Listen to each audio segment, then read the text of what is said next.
hemos alcanzado todavía la plenitud nacional, porque no hemos logrado constituir Estado nacional. Hay una cantidad de campos en los cuales hay que realizar acciones, comenzando desde la integración física, integración económica, integración social.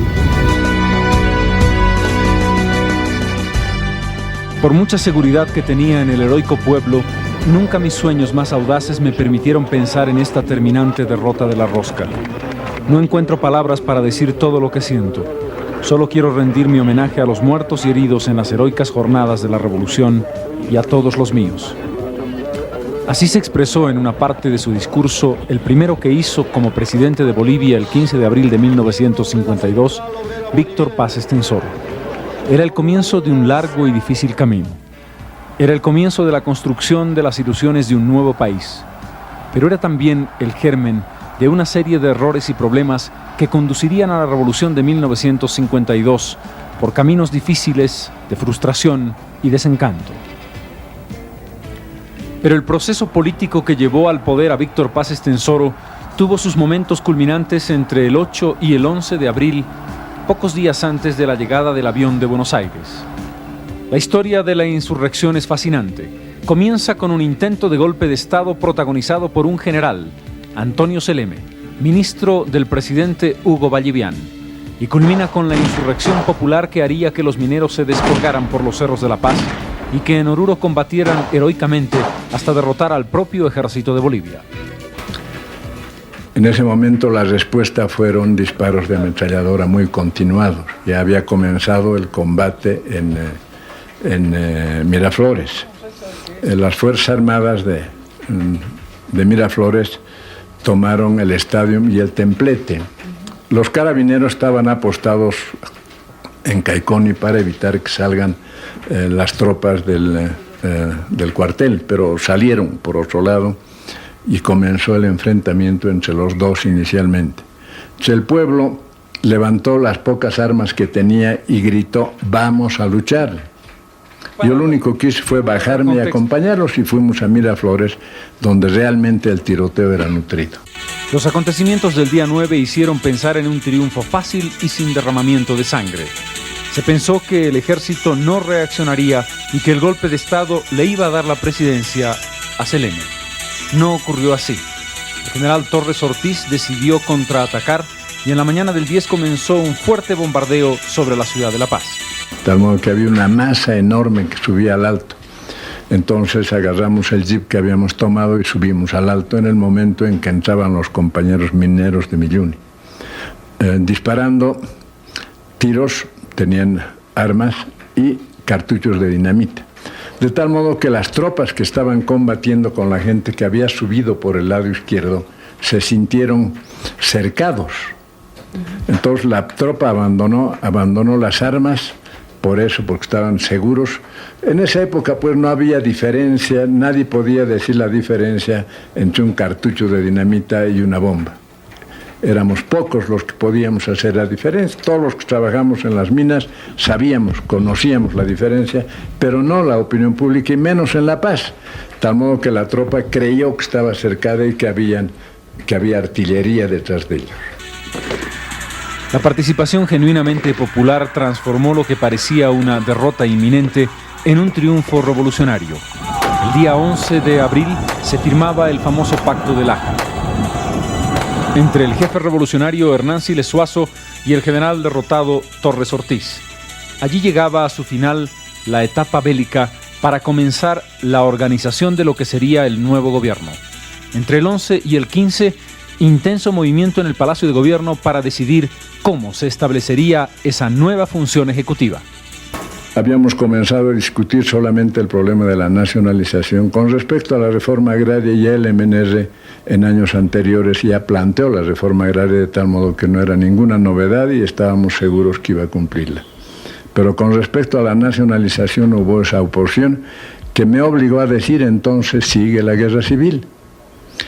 El despacho del presidente daba antes a la plaza y el corredor de su despacho, yo me salí por ese lado porque estaba decidido a tomar el palacio con la gente armada.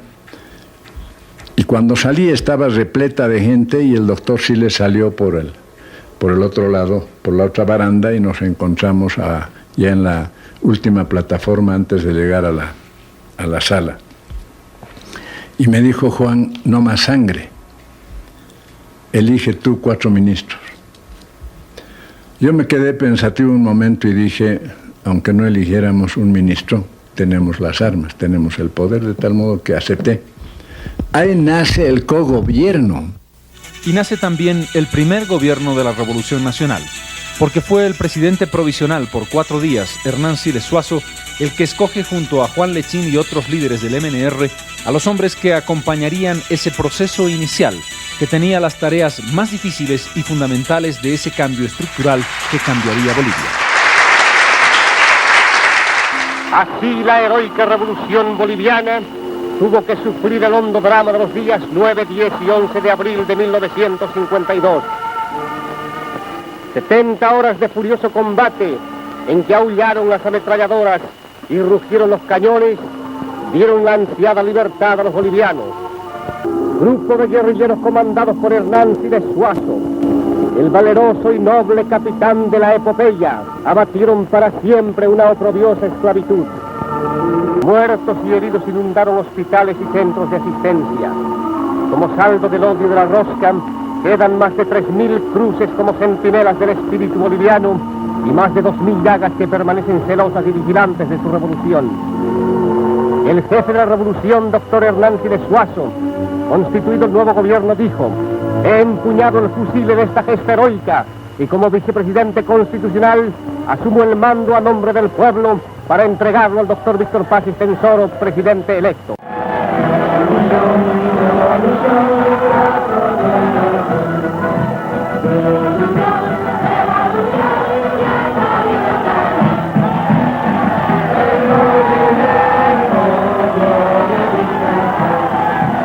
El líder es arrebatado por la multitud.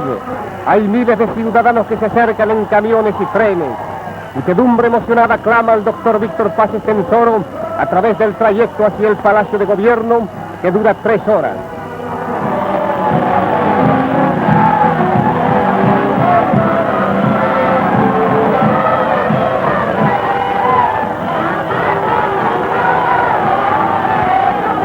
Hombres, mujeres y niños agitan banderas en un gesto compacto de júbilo.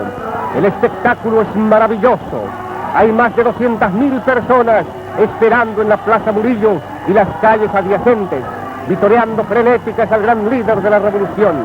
Carteles alusivos a la revolución y retratos de sus conductores son llevados en alto por los revolucionarios.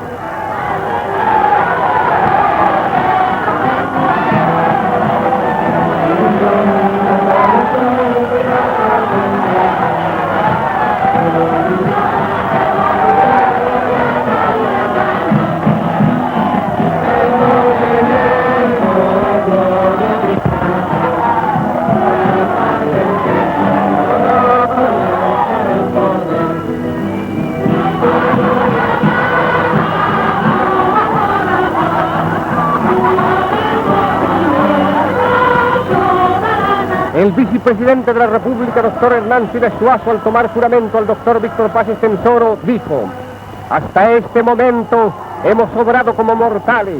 De aquí en adelante que Dios nos ilumine. El presidente constitucional manifestó: mi gobierno pondrá toda la fuerza que le otorga la ley en defensa de las clases trabajadoras del país, porque estas constituyen la razón del ser del movimiento nacionalista revolucionario. Nos han dejado un país exterminado y con una situación económica que es caótica, pero forjaremos su resurgimiento porque llegamos al poder no por ambiciones personales, sino para servir al pueblo.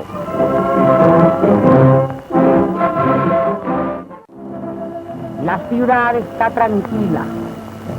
Vuelve la vida normal a matizar sus hermosas calles y sus blancos edificios. La tragedia no es más que un macabro sueño. El nombre de esta ciudad en estos momentos es un símbolo: la paz.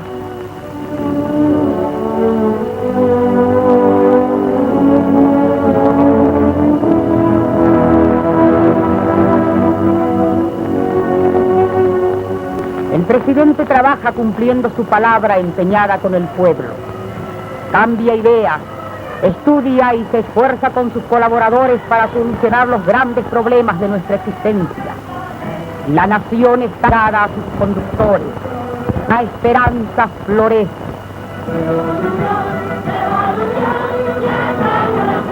En Oruro, el gran pueblo y valeroso luchador de la Magna Gesta, masas de mineros delirantes conducen en hombros al presidente Paz Estenssoro.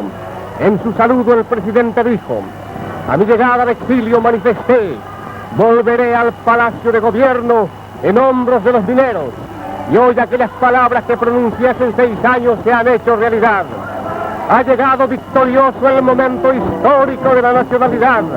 Los pueblos de Bolivia levantan la frente quemada antes por la opresión. Llegó la hora de la justicia, del trabajo y de la paz. Las tormentas se van y renace un nuevo día para nosotros, porque tenemos fe en Bolivia redimida.